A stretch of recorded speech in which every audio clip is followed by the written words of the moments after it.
कभी कभी कुछ कहानियां जमीन पर नहीं लिखी जाती, वो लिखी जाती हैं अंधेरे में, आंसुओं से और दर्द से।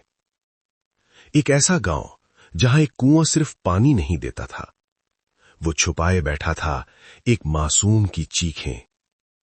एक लड़की जिसकी आवाज दबा दी गई, लेकिन उसकी आत्मा आज भी इंसाफ मांगती है। ये कहानी है कुएं में कैद आत्मा की। कुएं में कैद आत्मा, अंधेरे की पहली पुकार। गांव का नाम था चंद्रपुर। छोटा सा गांव, चारों तरफ खेत, बीच में पीपल का एक पुराना पेड़ और उसके पास ही एक टूटा फूटा कुआं। वही कुआं जिससे आज हर कोई डरता था। दिन में लोग उसके पास से निकल जाते, लेकिन रात में कोई उधर देखने की हिम्मत भी नहीं करता, क्योंकि रात होते ही वहां से आवाज आती थी, पानी, मुझे पानी दे दो। धीमी, कांपती, दर्द से भरी आवाज। वो मनहूस कुआं करीब 80 साल पुराना था। वो कुआं पहले वहां से पूरा गांव पानी भरता था। औरतें हंसते बोलते आती थीं, बच्चे खेलते थे। लेकिन फिर एक दिन सब कुछ बदल गया। उस दिन गांव की सबसे सुंदर लड़की राधिका लापता हो गई। सिर्फ 18 साल की थी वो। लंबे काले बाल, बड़ी बड़ी आंखें और हमेशा मुस्कुराता चेहरा। पूरे गांव की जान थी राधिका। लेकिन उस रात वो घर नहीं लौटी। गायब हुई राधिका। शाम के 7 बजे थे। राधिका पानी भरने कुएं पर गई थी। मां ने कहा था, जल्दी लौट आना बेटी, अंधेरा हो रहा है। राधिका मुस्कुराई, हां मां, बस 2 मिनट। लेकिन वो 2 मिनट हमेशा के लिए बन गए। रात के 10 बज गए, 11 बज गए, 12 बज गए। राधिका नहीं लौटी। पूरा गांव खोजने निकल पड़ा। टॉर्च, लालटेन और डर से कांपते चेहरे। आखिरकार कोई चिल्लाया, अरे कुएं के पास देखो। सब भागे। वहां राधिका की चप्पल पड़ी थी। एक नहीं, दोनों। कुएं से आती सिसकी। गांव का सरपंच आगे बढ़ा। उसने टॉर्च कुएं में डाली। अंदर सिर्फ अंधेरा था, बहुत गहरा अंधेरा। अचानक छपाक, जैसे पानी हिला हो। फिर बहुत धीमी आवाज, मां। सब सिहर उठे। ये राधिका की आवाज थी, लेकिन बहुत कमजोर, बहुत टूटी हुई। अधूरी खोज। गांव वालों ने रस्सी डाली। 2 आदमी नीचे उतरे। आधे घंटे बाद वे वापस आए। उनके चेहरे सफेद थे, हाथ कांप रहे थे। सरपंच ने पूछा, मिली क्या? एक आदमी रो पड़ा, सिर्फ खून और टूटे कंगन। राधिका नहीं मिली, बस उसकी चीजें। उस दिन के बाद कुएं को बंद कर दिया गया। पत्थर डाल दिए गए, लकड़ी के पटरे लगा दिए गए और उस जगह को मनहूस घोषित कर दिया गया। पहली आत्मा की पुकार। राधिका के गायब होने के 13 दिन बाद पहली आवाज आई। रात के ठीक 2 बजे रामू काका खेत से लौट रहे थे। अचानक उन्होंने सुना, काका, ठंड लग रही है। रामू काका ठिठक गए। ये राधिका की आवाज थी। वे भागे सीधे घर। उस रात उन्हें बुखार चढ़ गया। 3 दिन बाद उनकी मौत हो गई। डर पूरे गांव में फैल गया। आरफ की एंट्री। 20 साल बाद चंद्रपुर में एक लड़का आया, नाम आरफ शर्मा। शहर में पढ़ा लिखा, मनोविज्ञान का छात्र। भूत प्रेत पर विश्वास नहीं करता था। वो अपने दादा के पुराने घर में रहने आया और उसी घर की खिड़की सीधे कुएं की तरफ खुलती थी। पहली रात आरव ने सुना, आरव, उसने चौंक कर देखा। कुएं से आवाज आ रही थी, धीमी, दर्द भरी, मुझे बाहर निकालो। वो रात जब अंधेरा बोला, पहली डरावनी रात। रात के 2:17 हुए थे। पूरे गांव में सन्नाटा था, सिर्फ कुत्तों के भौंकने की आवाज और कुएं से आती सिसकी। आरव अपने बिस्तर पर करवटें बदल रहा था। बार बार वही आवाज, आरव, मुझे बाहर निकालो। उसका दिल जोर जोर से धड़कने लगा। ये मेरा वहम है, बस वहम। उसने तकिया कानों पर रख लिया, लेकिन आवाज और तेज हो गई। बहुत दर्द है, मैं मर नहीं पाई। आरव उठ बैठा, पसीने से भीगा हुआ। उसने खिड़की खोली। बाहर चांद की हल्की रोशनी थी और कुएं के पास एक परछाई खड़ी थी, सफेद परछाई। वो लड़की थी, सफेद साड़ी में, बाल खुले हुए, चेहरा झुका हुआ, पैर जमीन को छू नहीं रहे थे। वो हवा में तैर रही थी। आरव की सांस अटक गई। उसने कांपते हुए कहा, कौन हो तुम? परछाई ने धीरे सिर उठाया। आंखों से खून के आंसू बह रहे थे, होंठ कांप रहे थे। मैं राधिका हूं। आरव बेहोश हो गया। दादा की पुरानी डायरी। सुबह आरव फर्श पर पड़ा मिला। उसकी दादी घबरा गई। बेटा, क्या हुआ? आरव ने सब बता दिया। दादी चुप हो गई। फिर अलमारी से एक पुरानी डायरी निकाली। कवर पर लिखा था, राधिका का सच। दादी बोली, तेरे दादा गांव के पटवारी थे, सब जानते थे, लेकिन चुप रहे। आरव के हाथ कांपने लगे। उसने डायरी खोली। सच का पहला पन्ना। डायरी में लिखा था, 15 जून 1976। आज राधिका को गांव के 4 लड़कों ने कुएं के पास घेर लिया। नाम महेश, सुरेश, विक्रम और राजू, सरपंच का बेटा। उन्होंने उसके साथ जबरदस्ती की। राधिका रोती रही, गिड़गिड़ाती रही, लेकिन किसी ने नहीं सुना। आरव की आंखों से आंसू बहने लगे।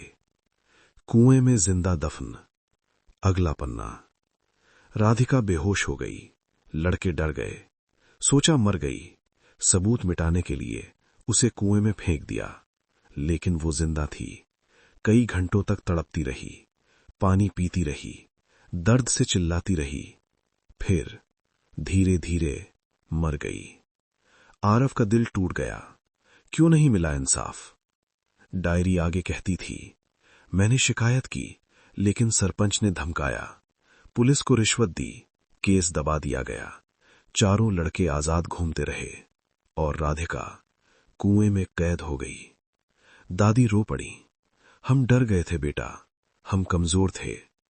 दूसरी रात की चेतावनी। उसी रात आरव फिर खिड़की के पास गया। कुएं से हवा चली। राधिका की आवाज आई, तुमने सच जान लिया, अब मुझे न्याय दिलाओ। अचानक कुएं से काला धुआं निकला, आसमान में फैल गया और एक चीख गूंजी, अगर मदद नहीं की तो सब मरेंगे। पूरा गांव कांप उठा। जब आत्मा को मोक्ष मिला, खामोश हो गया कुआं। राधिका के जाने के बाद कुआं बदल गया। अब वहां से कोई आवाज नहीं आती, ना कोई सिसकी, ना कोई पुकार, सिर्फ पानी की हल्की हल्की लहरें। पहली बार गांव वालों ने बिना डर वहां जाना शुरू किया। बच्चे खेलने लगे, औरतें फिर पानी भरने लगीं, जैसे 30 साल का बोझ उतर गया हो। आरव की नई सुबह। आरव अब पहले जैसा नहीं रहा। उसकी आंखों में अब गहराई थी, दर्द था और समझ भी। वो रोज सुबह कुएं के पास जाता, एक फूल रखता, धीरे से कहता, शांति से रहना दोस्त। कभी कभी उसे लगता हवा में कोई मुस्कान है। राधिका का सपना। एक रात आरव ने सपना देखा। सफेद रोशनी, खुले मैदान, राधिका खड़ी थी। अब डरावनी नहीं, बल्कि वही पुरानी मुस्कुराती राधिका। पीले सूट में, बाल चोटी में। वो बोली, मैं ठीक हूं अब, तुम्हारी वजह से। अब जियो खुलकर। आरव रोते हुए हंसा। नींद खुली। तकिया गीला था, गांव का बदलाव। राजू को उम्र कैद हुई। विक्रम ने राजनीति छोड़ दी। स्कूल में राधिका के नाम से लाइब्रेरी बनी। कुएं के पास एक छोटा स्मारक, पत्थर पर लिखा, राधिका न्याय की प्रतीक। लोग वहां झुककर प्रणाम करते। आरव का मिशन। आरव ने पढ़ाई पूरी की, मनोविज्ञान के साथ कानून भी पढ़ा। वो अब पीड़ित लड़कियों की मदद करता था, मुफ्त केस लड़ता। हर लड़की में उसे राधिका दिखती। वो कहता, डर मत, अब कोई अकेली नहीं है। आखिरी विदाई। एक शाम तेज हवा चली, कुएं के पास घंटी बजी। आरज ने आंख बंद की। उसे महसूस हुआ किसी ने सिर पर हाथ रखा, जैसे आशीर्वाद। एक मीठी आवाज, खुश रहो। फिर सब शांत। कहानी का अंत नहीं।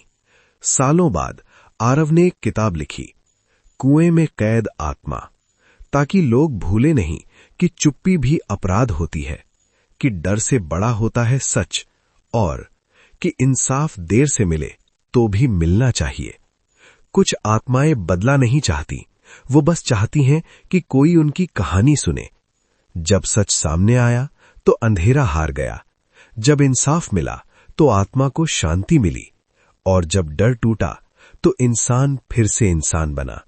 राधिका चली गई, लेकिन छोड़ गई एक संदेश। खामोशी सबसे बड़ा गुनाह होती है। अगर आज हम बोलेंगे नहीं तो कल कोई और कुएं में कैद हो जाएगा। याद रखना, इंसाफ देर से मिले, लेकिन मिलना जरूरी है। आत्मा की आखिरी पुकार। आरव की टूटन। लगातार 3 मौतें। महेश मरा, सुरेश पागल होकर मरा, पूरा गांव दहशत में। रात को आरव अकेला बैठा था, कुएं के पास। चांदनी फैली थी। वो बुदबुदाया, राधिका बस कर। हवा चली, सफेद साड़ी लहराई। वो सामने आ गई, पहले से कमजोर, जैसे हर बदले के साथ उसकी आत्मा टूट रही हो। मुझे शांति नहीं मिल रही आरव। हर मौत के बाद मैं और भारी हो जाती हूं। विक्रम का सच। आरव ने विक्रम की तलाश की। विक्रम अब एमएलए था, बड़ा बंगला, लेकिन अंदर डरा हुआ आदमी। आरव ने सीधा कहा, सब पता है मुझे।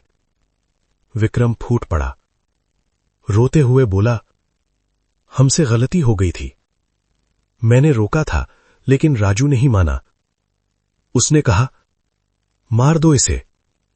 आरव चौंक गया। मार दो? विक्रम सिर झुका लिया। वो मर नहीं रही थी। तो राजू ने पत्थर फेंक दिया कुएं में। आरव के पैरों तले जमीन खिसक गई। सबसे बड़ा गुनहगार। अब सच साफ था।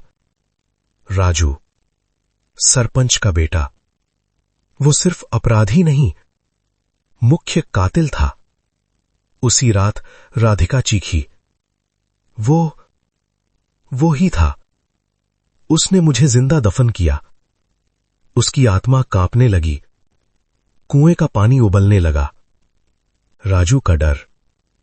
राजू अब सो नहीं पाता था। कमरे में छायाएं, दीवारों पर खून, आईने में राधिका। वो चिल्लाता, माफ कर दो, लेकिन आवाज आती, जैसे तुमने मुझे माफ नहीं किया। उसने शराब शुरू कर दी। भागना चाहता था, लेकिन हर रास्ते पर कुआं दिखता।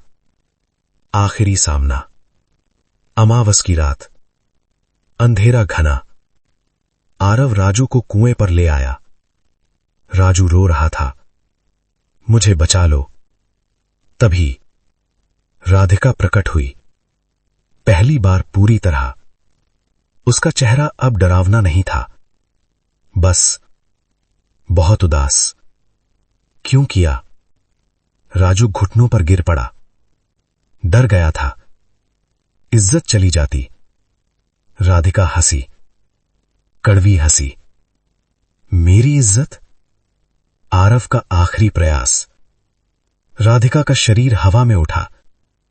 काला धुआं फैलने लगा। वो राजू को कुएं में खींचने लगी। आरव चिल्लाया, राधिका, रुक जाओ, तुम ऐसी नहीं हो। तुम्हें इंसाफ चाहिए था, बदला नहीं। राधिका रुकी, उसकी आंखों में आंसू। बहुत देर हो गई आरव। आत्मा का फैसला। राधिका ने राजू को छोड़ा। वो जमीन पर गिर पड़ा, बेहोश। राधिका ने कहा, मैं उसे कानून के हवाले करूंगी, ताकि सब जाने सच क्या था। फिर उसने आरव को देखा। तुमने मुझे इंसान बनाए रखा, वरना मैं राक्षस बन जाती। आरव रो पड़ा। शांति की शुरुआत। अगले दिन राजू गिरफ्तार हुआ। विक्रम ने गवाही दी। 30 साल बाद राधिका को न्याय मिला। कुएं पर पूजा हुई, हवन हुआ। राधिका की आत्मा धीरे धीरे हल्की होने लगी। उसकी आवाज आई, धन्यवाद दोस्त, अब मैं जा सकती हूं। एक रोशनी उठी, आसमान में मिल गई। जब आत्मा ने बदला मांगा, आरव का फैसला। रात भर आरव सो नहीं पाया। बार बार राधिका की रोती हुई आवाज कानों में गूंजती रही, मुझे न्याय दिलाओ। सुबह होते ही उसने आईना देखा। आंखें लाल थीं, चेहरा थका हुआ, लेकिन मन मजबूत। उसने खुद से कहा, अगर कोई इंसान नहीं लड़ा तो मैं लड़ूंगा। 4 गुनहगारों की तलाश। आरव ने दादी से पूछा, वो चारों अब कहां हैं? दादी ने गहरी सांस ली। सब अमीर हो गए बेटा। महेश अब शहर का बड़ा बिल्डर, सुरेश एक स्कूल का मालिक, विक्रम राजनेता बन चुका था, राजू अब गांव का नया सरपंच। आरव का खून खौल उठा। जिन्होंने बर्बाद किया वो राजा बन गए। पहली मुलाकात महेश। आरव शहर गया। महेश के बंगले पर बड़ा गेट, गार्ड, लग्जरी कारें। महेश 60 साल का हो चुका था। पेट बाहर निकला, आंखों में घमंड। आरव बोला, राधिका को याद है? महेश का चेहरा पीला पड़ गया। कौन? अचानक हवा ठंडी हो गई। महेश के पीछे सफेद साड़ी दिखी। राधिका। वो फुसफुसाई, शुरू करो। मौत का पहला खेल। रात को महेश अपने बेडरूम में था, लाइट बंद। अचानक आईना चमका।